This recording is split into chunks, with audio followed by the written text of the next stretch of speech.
দীপক দা champion হয়ে premier ডিভিশনে পরের বছর ইউনাইটেড কলকাতা খেলবে, আবেগটা যদি অনুভূতিটা একটু শেয়ার করেন। ভালো লাগছে। প্লেয়াররা যেভাবে এফার্ট করেছে আজকে, তো ফার্স্ট হাফে টিমটাও 10 মেন হয়ে গেছে আর আমরা সেকেন্ড হাফে 10 মেন হয়ে গেছে। তারপরে যেভাবে এফার্টটা দিয়েছে প্লেয়াররা এক্সিলেন্ট। কিছু কিছু প্লেয়ার তো খুবই ভালো, প্রায় সবাই এত ভালো এফার্ট দিয়েছে, তাই জন্যই আজকে আমরা 2-1 জিতেছি। তো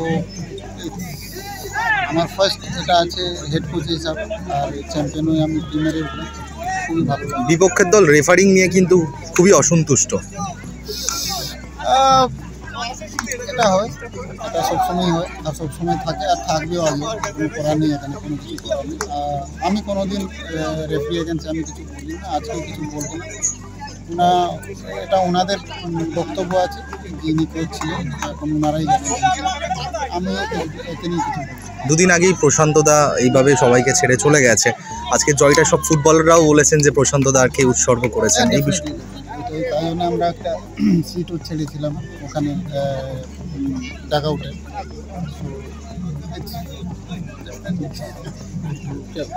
ফুটবলার দীপক মন্ডল, কোচ দীপক মন্ডল, তফাৎ তো কোথায় দেখছো?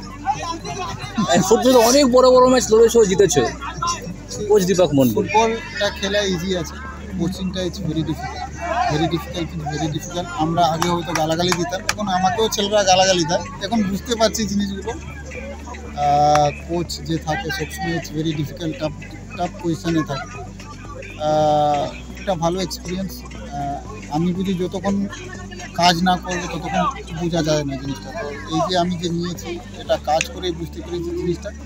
কোচিং এখন ফার্স্ট স্টেপ হয়েছে, দেখছি অনেক কাজ করতে হবে। এটা বিপক্ষে রঞ্জন ভট্টাচার্য ছিল ডাক আউটে। রঞ্জন ভট্টাচার্য পরপর 2 বছর দুটো দলকে প্রিমিয়ারে তুললো। তুমিও ডায়মন্ড হারবারের সঙ্গে আগের বছর যুক্ত ছিলে, তারাও সুপার 6 খেলেছে।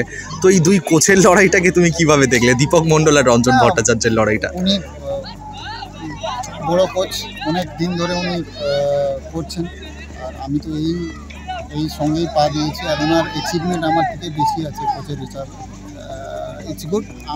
আমার কোনো ওটা ছিল না, কোনো ইয়ে ছিল না যে আমি কী করবো না করবো। আমি চাই আমার টিম একটু ভালো খেলুক, যেটা আমি চাই। আর চ্যাম্পিয়নের একটা আলাদাই আছে টেস্ট, ওইটা দেখতেই পাচ্ছেন সবাই। আর আমাদের ওইরকম লাস্ট ম্যাচটা আমরা ড্র করে ওইভাবে দাঁড়িয়ে গিয়েছিলাম কি আমরা যদি ড্র করি তাহলে ওরা চ্যাম্পিয়ন হবে। তাই আমাদের কাছে শুধু জিতেই ছাড়া আর কিছু ছিল, আর তাই জন্য আজকে আমরা